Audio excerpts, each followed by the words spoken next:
Presta, mais regarde ce qu'il y a dedans. Je te donne un avant-goût, tu vois. En gros. Bien sûr, ouais. Ouais. Bah, ça me permet de rebondir sur ce que nous on fait. On a décidé avec notre collectif là, de freelance, en fait, de faire des calls comme ça, des vidéos et des podcasts. En fait, on invite des personnes qui potentiellement auraient besoin de sales. Et en fait, on fera un entretien de découverte. Donc, on appelle ça un R1 chez les commerciaux. Donc, c'est un rendez-vous de découverte pour découvrir les pain points, donc les problématiques du client, apporter une solution adéquate.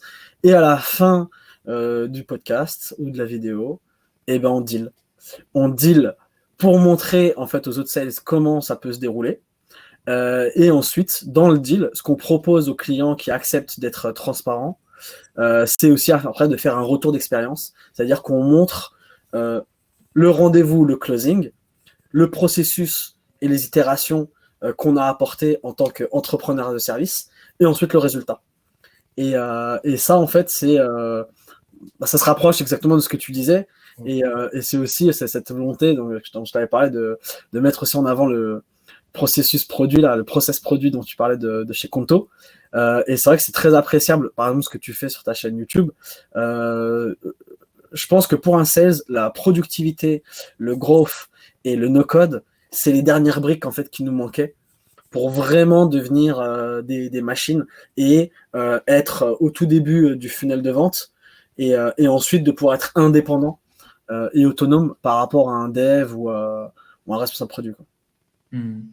Ouais, non, en tout cas, l'idée de votre truc est géniale et tu vois, je serais le premier aussi à regarder ce type de contenu parce qu'il va pas uniquement intéresser les sales, en fait, il va intéresser tout le monde et les gens qui pourraient potentiellement bosser avec vous. Genre moi, par exemple, là, j'ai regardé une vidéo très récemment, c'était Jordan Belfort, il a une chaîne YouTube, je sais pas si vous savez, et il a eu une vidéo où il close un mec, tu vois. Et c'est une vidéo de 30 minutes où le mec, il est là, avec son stylo et tout, il lui pose des questions, tu regardes sa vibe, tu regardes sa manière de se tenir, etc. Et en fait, c'est des choses que tu as envie d'imiter à la fin du call. Et je pense que si vous arrivez à ça, où des gens veulent essayer d'apprendre des choses en vous regardant faire, aussi bien en ligne qu'en truc, et ben c'est des choses, à mon avis, il n'y a pas énormément de gens qui partagent leur R1, comme tu dis, leur sales call. Et je pense que tu peux même flouter le client, ou tu peux, si des clients ne sont pas d'accord, ou tu prends juste des parties. Et je pense que tu as moyen de cartonner, tu vois. Il y a peu de gens qui font ça. Et je pense que aussi bien les sales, parce que aussi les sales, tu vois, il y a des gens, par exemple, qui sont dans des boîtes, ils veulent pas que les autres soient là quand ils sont en call, tu vois, par exemple. Ouais. Et tu vois pourquoi? Parce que chacun a sa technique de vente. Chacun a sa manière de faire, tu vois. Genre, moi, je sais que ça me dérange pas, tu vois, mais il y a des gens, je comprends parfaitement qu'ils aiment pas quand quelqu'un d'autre est à côté quand ils sont en train de vendre quelque chose, parce que tu sais pas quand est-ce qu'il faut sortir une carte, la carte un peu border, tu sais, tu vois, tout ça. Ouais. Et ça, je pense que si j'arrive, ouais, voilà, la négo qu'il fallait pas, mais t'inquiète, c'est un bluff, enfin, tous ces trucs-là, tu vois. Et je pense que ça, si tu le montres, putain, ça peut être génial, tu vois, parce que du coup, tu montres ta valeur, tu montres ce que les autres montrent pas, et peut-être ça peut être un truc top. Après, il faut pas se perdre dans une classe pour devenir sales, mais peut-être faut bien étudier ce que tu veux faire avec ça. Mais en tout cas, en termes de contenu, je trouve ça génial, tu vois. Juste des petits bouts qui font ça. Parce que c'est vrai que c'est très opaque l'univers des sales aujourd'hui et tu sais pas vraiment, à part en être un, tu sais pas vraiment comment les sales procèdent, quoi. Et qu'est-ce qu'un bon sales et qu'est-ce qu'un mauvais sales? Tu vois, il y a des sales qui sont très bons d'un point de vue paperasse, carré. Tu vois, c'est les mecs qui vont envoyer le mail à temps. Tu vois, ça va être carré, 7h du mat pile. Tu vas voir le mail. Il a dit que demain il l'enverrait, tu vois. Et c'est pas forcément peut-être les meilleurs tchatcheurs, tu vois. Alors qu'il y a des gens, mais ils te racontent des histoires, c'est beau, t'es envoûté, t'es pris, et il t'a dit ouais, t'inquiète, je t'envoie ça demain. Le truc, tu l'attends et ça revient jamais, tu vois. Parce que c'est pas les mêmes types de sales, tu vois. Et je pense qu'il y a ça aussi, ça vaut le coup d'être montré pour que les gens se rendent compte un peu de l'autre côté pour mieux lire les sales, mais même les sales qui voient un peu qu'est-ce qu'un bon sales et un mauvais sales. Tu vois. Souvent, les sales deviennent bons parce qu'ils ont un bon manager sales. Tu vois. Mais il y a des gens maintenant qui sont sales qui n'ont jamais eu de manager sales. Donc, comment est-ce qu'ils vont se former, etc. Je trouve ça génial. Ok, top. T'es à la jeunesse d'un truc là. Ouais, ça va être... là, du coup, vous l'avez dit, vous le faites, les gars. Écoute, on peut même commencer avec Preview Panda. Allez.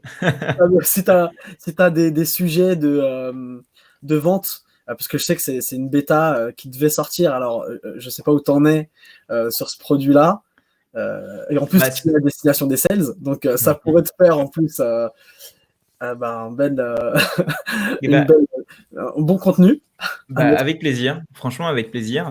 Prévu Panda, là ça marche, mais pour que ça marche encore mieux, tu vois. Là typiquement, tu vois, je fais pas les mêmes erreurs que j'aurais fait avec Blasumo. Blasumo, tu vois, j'ai développé le truc, j'ai balancé dans le marché. Aujourd'hui, j'ai développé le truc, mais je tease, Ouais, beaucoup. je montre, les gens veulent, ils en peuvent plus. Pour certains, je donne des codes parce que le produit fonctionne, mais je suis certain que si je le sors, il n'y a que 30% du produit qui va être utilisé. Mais moi, je fais en sorte que 100% du produit soit utilisé, tu vois. Donc, si les gens attendent, c'est pas grave. Ok, il y aura des concurrents, etc., tu vois. Mais voilà, donc il est là le produit, tu vois. Et il y a des choses qui sont encore à rework dessus. Donc, je vous donnerai un code d'utilisation si vous voulez. Mais ouais, pourquoi pas, avec plaisir pour en parler en tout cas. Eh ben, on se fera un rendez-vous. Ça marche. Voilà, un R1. Ok. Mais si possible, on se voit en vrai. Et comme ça aura plus d'impact. Et en espérant, Inch'Allah, que tu signes.